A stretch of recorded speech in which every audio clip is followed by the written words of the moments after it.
All right, so we're back. We're actually in the gym now, and you see lots of different things around us. It could be a little bit intimidating, but we're going to focus on the things that we need to know just to have a good basic workout. So, where should we start?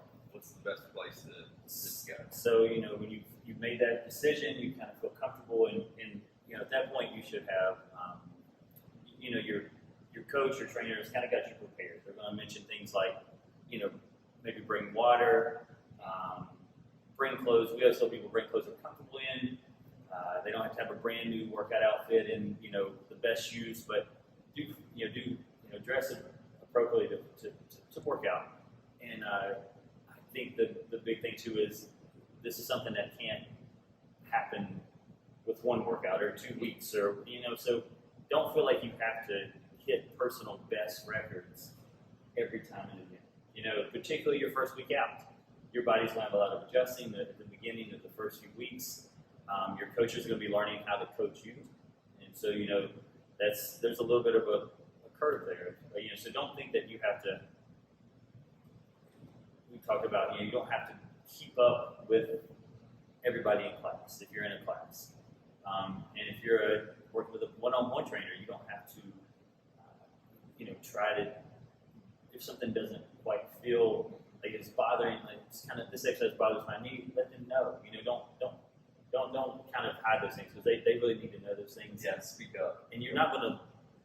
It's really interesting, but everyone has insecurities inside a gym, big gym, little gym, one-on-one.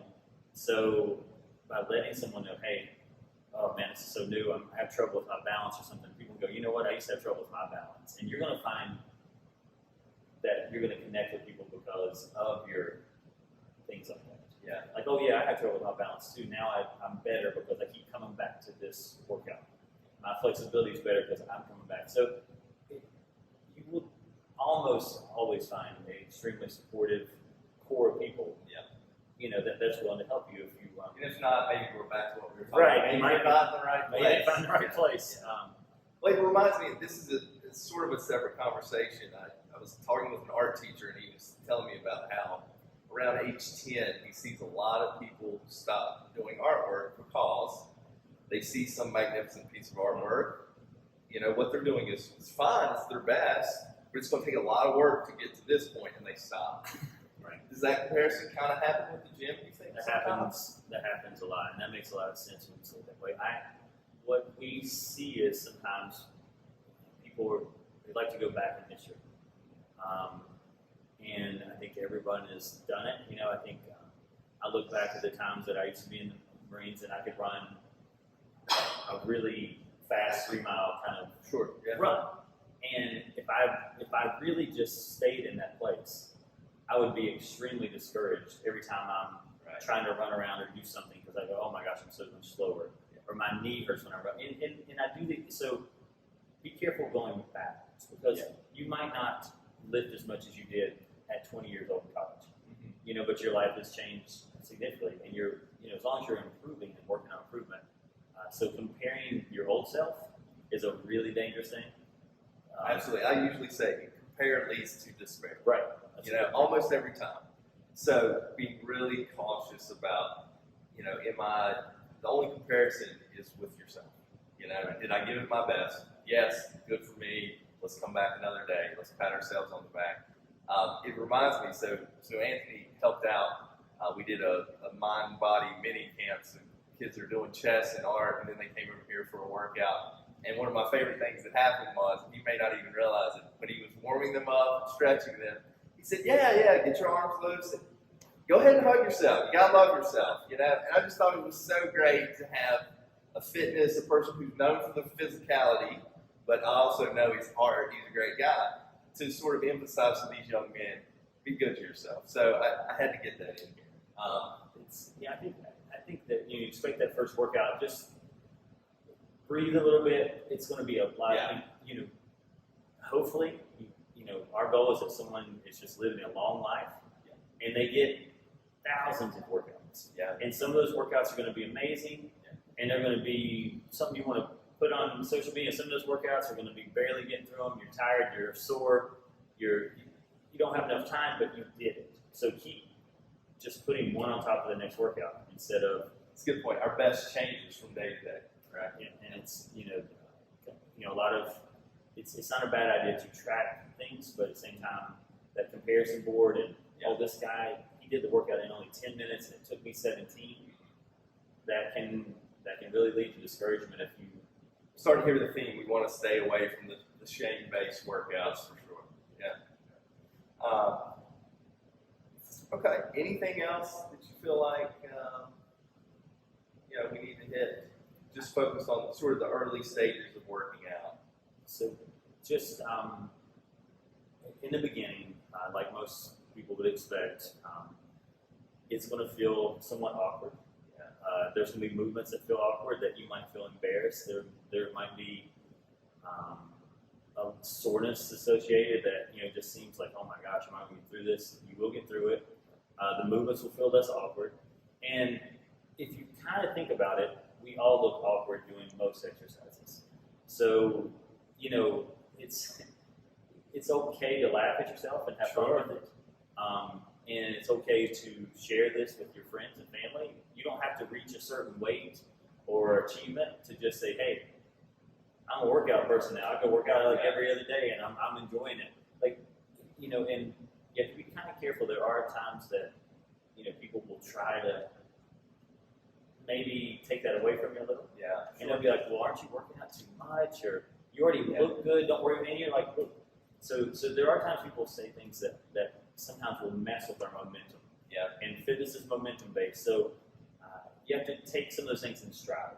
Maybe they don't mean it in a way that you think. Maybe when they say, hey, don't hurt yourself today, they're just being overly cautious. They're just being a friend or a parent.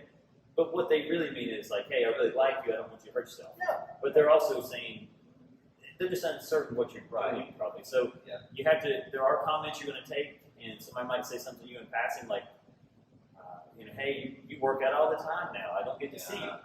And with that comment, you have to measure that. Is that person, is that a little bit on the negative side, or they just simply just say it because we need to catch up?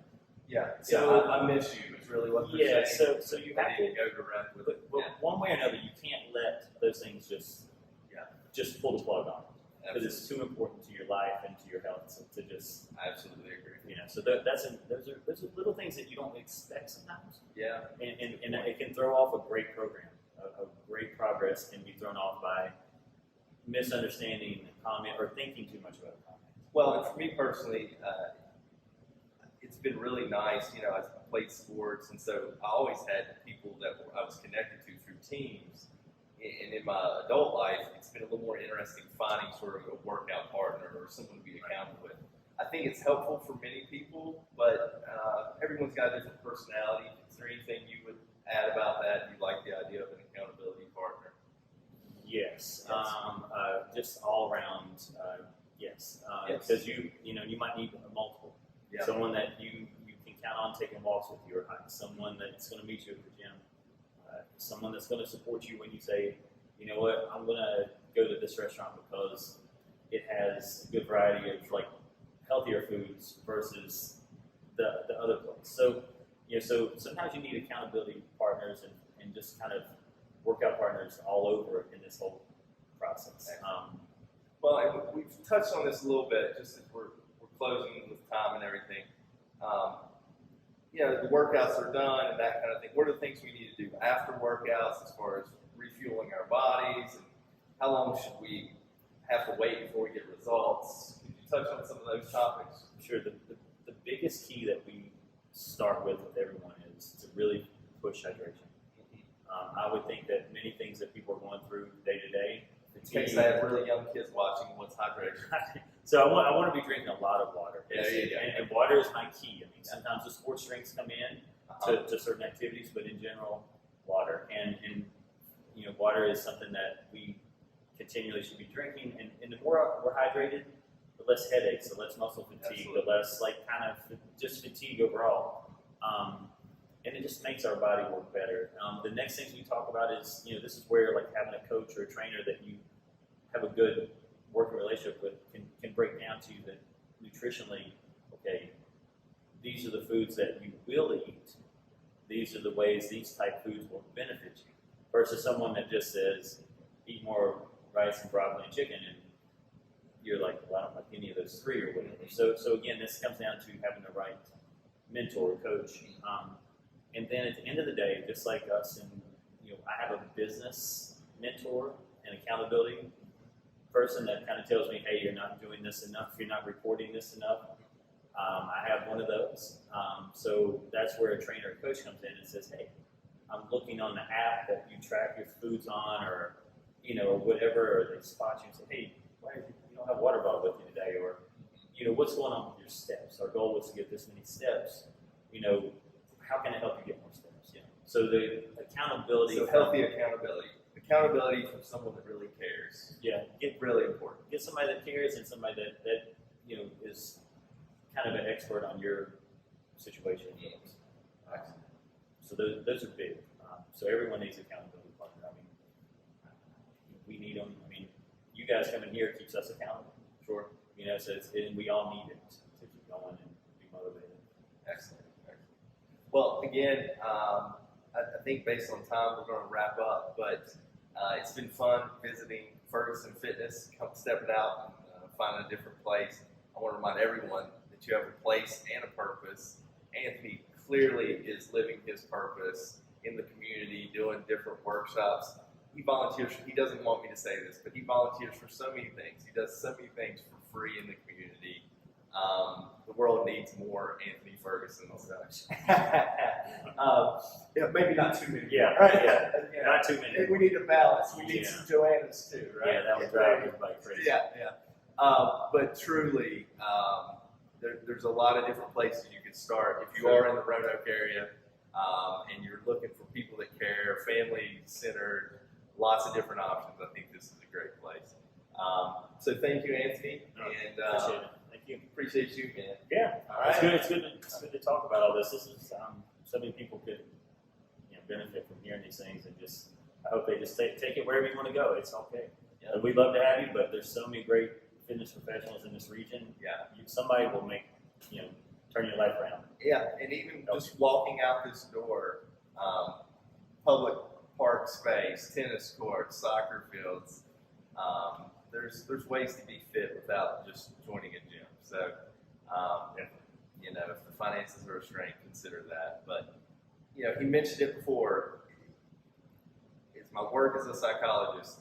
I can't imagine many more things that I would emphasize as being critically important to your mental health is also taking care of your body. So keep that in mind. Thanks again. I want to thank Ferguson Fitness for having us over, and maybe we'll stop in and see them again sometime soon. Thanks again. Take care.